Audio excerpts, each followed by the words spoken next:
भारताला गेली 10-11 वर्ष दुष्काळाला सामोरं जावं लागलेलं नाही, पण आता ती वेळ आली आहे. कारण यावर्षी हवामान विभागानं पावसाचा सुधारित अंदाज दिला आहे. त्यानुसार यंदाच्या पावसाळ्यात सरासरीच्या केवळ 90% इतकाच पाऊस पडण्याची शक्यता आहे. त्याबद्दल सर्वत्र बातम्या प्रसिद्ध झाल्यात.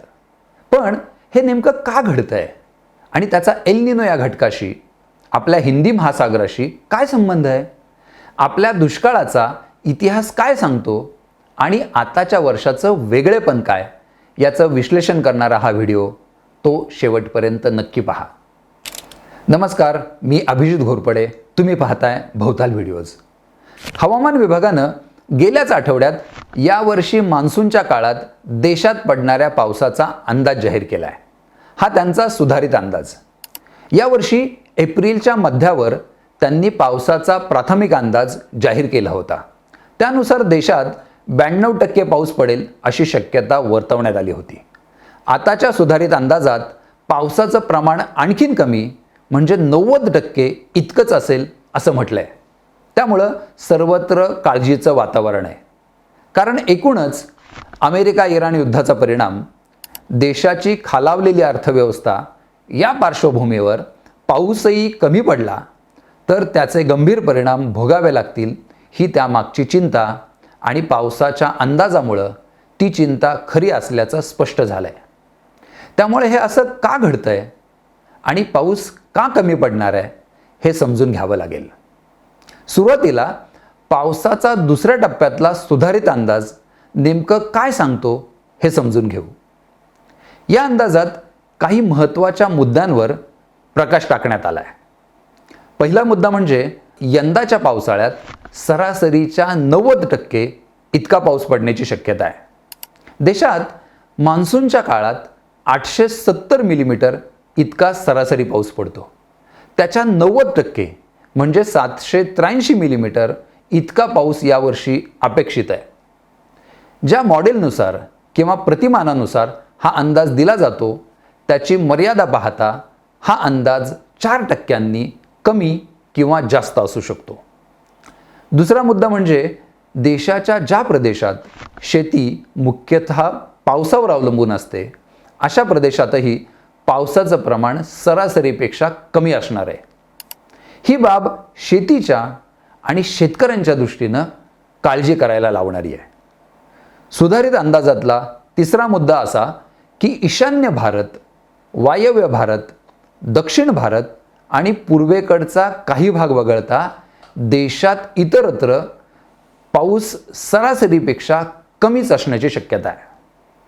चौथा मुद्दा म्हणजे भारताच्या पावसावर विपरीत परिणाम करणारा एल निनो हा घटक मान्सूनच्या काळात सक्रिय होणार हे आता निश्चित झालंय आणि ही बाब कमी पावसासाठी कारणीभूत ठरणार आहे.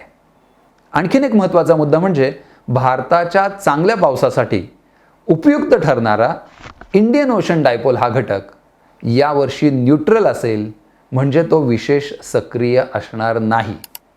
त्यामुळं एल निनोच्या प्रभावातून पावसाची सुटका होणं हे कठीण मानलं जात आहे.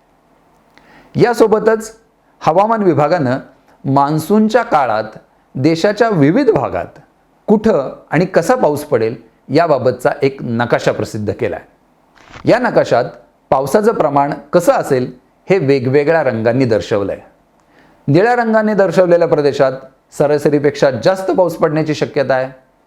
हिरव्या रंगछटांनी दर्शवलेल्या प्रदेशात सरासरीच्या जवळपास पाऊस पडेल, तर पिवळ्या आणि लाल रंगांनी दर्शवलेल्या प्रदेशात सरासरीपेक्षा कमी पाऊस पडण्याची शक्यता आहे.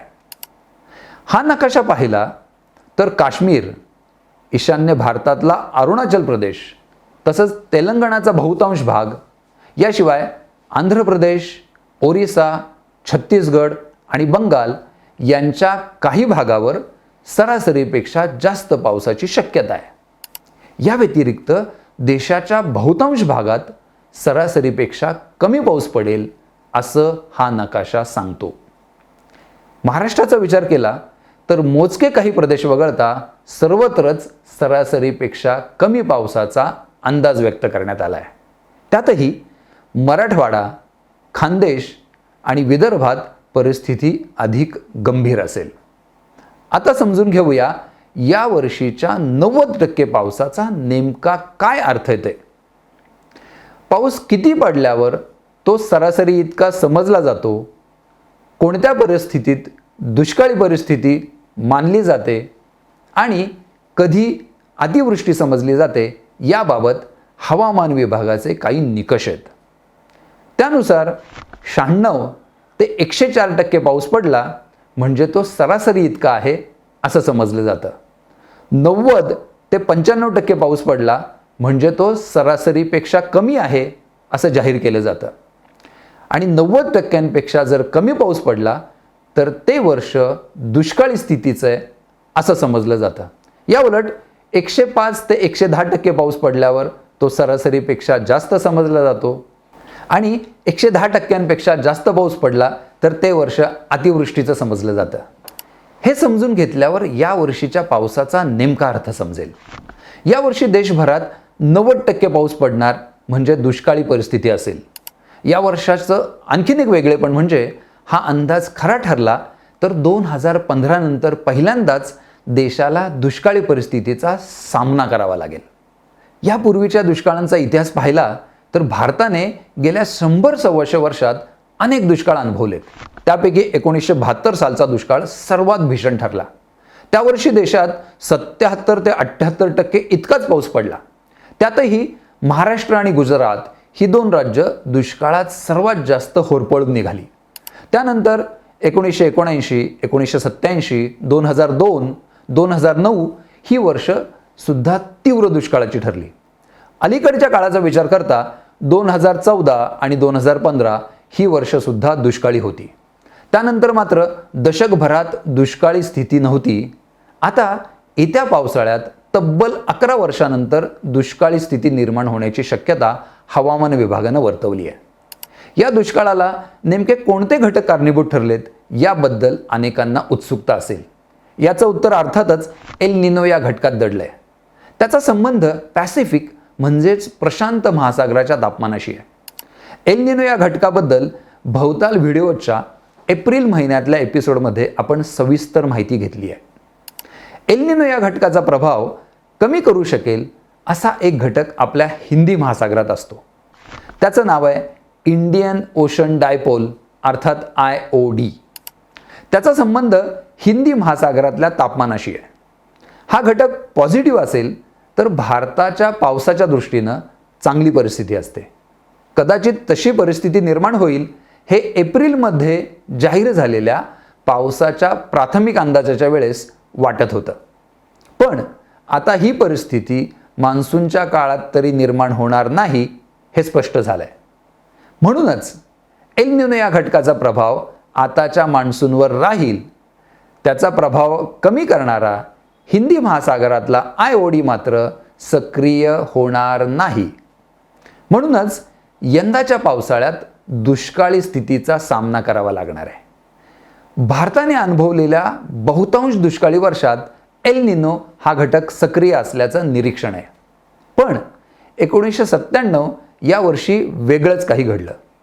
त्यावर्षी एल निनो हा घटक सक्रिय होता, तो तीव्रही होता. पण हिंदी महासागरातल्या IOD या घटकानं त्याचा प्रभाव कमी केला होता. म्हणून त्यावर्षी दमदार एल निनो असतानाही मान्सून सरासरी इतका पडला. म्हणूनच यावर्षी चांगल्या पावसाची थोडीफार आशा होती. पण यंदा IODचं संरक्षण नसल्यामुळं दुष्काळाला सामोरं जाण्यासाठी सर्वांनाच तयार राहावं लागेल. यावर्षी हवामान विभागानं मान्सूनचं केरळमध्ये कधी आगमन होईल याबाबत दिलेला अंदाजसुद्धा फसला. केरळात मान्सूनचं आगमन वेळेआधी म्हणजे 26 मे रोजी होईल असं जाहीर करण्यात आलं होतं. प्रत्यक्षात मात्र त्याला उशीर झाला. मान्सूनची केरळात पोहोचण्याची सरासरी तारीख 1 जून अशी आहे. ही तारीख उलटून गेली तरीही मान्सून केरळात पोहोचला नव्हता. मात्र तो पुढे सरकण्यासाठी अनुकूल वातावरण निर्माण झालंय आणि तो केरळात केव्हाही दाखल होऊ शकतो असं जाहीर करण्यात आलंय. त्यानंतर तो कर्नाटक, गोवा, महाराष्ट्र असा पुढे सरकेल. मित्रांनो, यावर्षी भारतावर दुष्काळाचं सावट आहे हे खरं आहे, पण त्यामुळं खचून जाण्याचं कारण नाही आहे. इतिहासात डोकावलं तर असं दिसतं की 1972च्या भीषण दुष्काळानंतर देशाने अशा आपत्तींवर मात करण्यासाठी अनेक व्यवस्था उभ्या केल्यात. त्यामुळं दुष्काळ असला तरी त्याची तीव्रता कमी करणं नक्कीच शक्य आहे. या दृष्टीनं आपण येणाऱ्या संकटाकडे पाहिलं आणि त्याला सामोरं गेलो तर ते अधिक योग्य राहील. मान्सूनच्या काळातला पावसाचा अंदाज आणि त्याचं विश्लेषण करणारा हा भवतालचा व्हिडिओ तो तुम्हाला कसा वाटला हे कमेंटमध्ये नक्की कळवा. व्हिडिओ आवडला असेल तर लाईक करा, शेअर करा आणि भवतालचं यूट्यूब चॅनल आत्तापर्यंत सबस्क्राईब केलं नसेल तर ते लगेचच करा. सध्या इथंच थांबूयात. नमस्कार.